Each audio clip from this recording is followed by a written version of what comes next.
thanks. There's been an increase in flu cases lately, especially in some schools. The South Carolina Department of Public Health reporting 40 flu-related deaths across the state last week.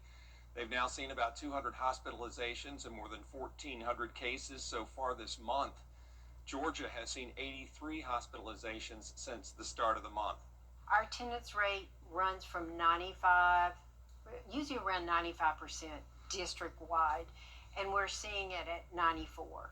So that's somewhat of a drop, a 1% drop. And in some elementary schools, it is lower, like 89%. Doctors say get a flu shot and wash your hands. An update now on a story we brought you yesterday out of Burke County, where the school board had a special called meeting today after parents and students expressed concerns, to put it mildly, over reported grade point average changes at Burke County High School. We got a letter from the school principal yesterday sent to families, and it says that after reviewing academic records, they found an error in the calculation process, especially when it comes to the GPA calculation formula for dual enrollment students. Parents worry that this will impact student rankings, maybe even scholarships. Any change in her GPA, even by 2 decimal points, right? Like, that can take those scholarships away.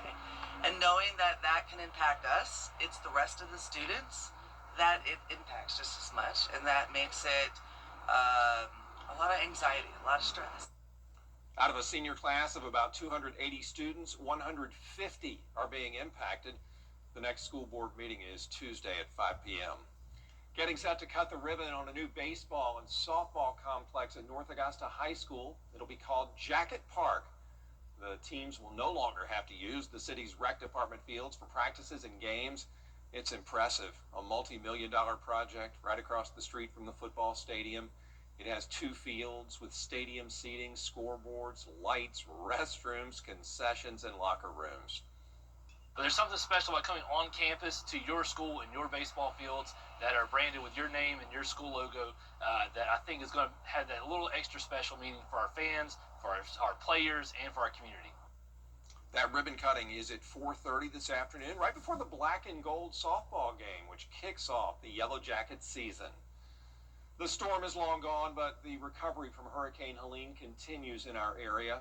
Deke Copenhaver is our guest on the next edition of the Means Report. The former Augusta mayor now heading up the Hurricane Helene long-term recovery team. He tells us how faith-based groups have come from other parts of the country to repair homes here.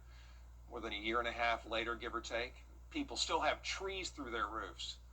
In December, one of the case presentations we got was a 96-year-old lady, lived by herself. She still had a hole in her roof.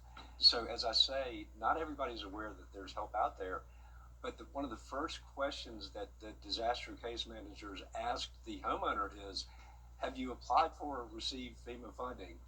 This little lady had never heard of FEMA. And why would she? Mayor Copenhaver also telling us how businesses and organizations are stepping up here at home to help. From supplies to food, they're making sure storm victims get back on their feet. And the rest of the country is noticing how we're handling this and asking for guidance. So it is making quite a mark across the country. The Means Report, Monday afternoon at 12:30 here on News Channel 6. Augusta's Board of Elections is